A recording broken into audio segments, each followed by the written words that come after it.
কৃষ্ণাঙ্গ খেলোয়াড় দেখেছেন? ওয়েল, আমি কখনো দেখিনি। বিষয়টা অনেক ইন্টারেস্টিং। সময়টা 2022 বিশ্বকাপের সময়। যেহেতু আমার দেশ বিশ্বকাপে অংশগ্রহণ করতে পারে না, তাই আমিও আর 5 জনের মতো ব্রাজিল, আর্জেন্টিনা, পর্তুগাল, জার্মানির মতো হেভিওয়েটদের ম্যাচগুলো দেখতাম। ম্যাচ দেখার সময় আমার মনে একটি কৌতূহল জাগ্রত হয়। কৌতূহলটি হলো, কেন আর্জেন্টিনায় কোনো কৃষ্ণাঙ্গ খেলোয়াড় নেই, যেখানে তাদেরই পার্শ্ববর্তী দেশ ব্রাজিলে একই সাথে কৃষ্ণাঙ্গ ও শ্বেতাঙ্গ উভয় ধরনের খেলোয়াড় রয়েছে। কেন আর্জেন্টিনার কোনো খেলোয়াড়, এমনকি কোচিং স্টাফের কেউই কৃষ্ণাঙ্গ নন?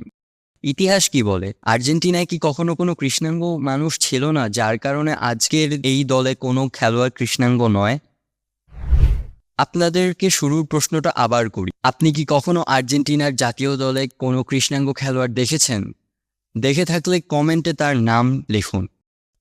শুরু করলাম ইন্টারনেট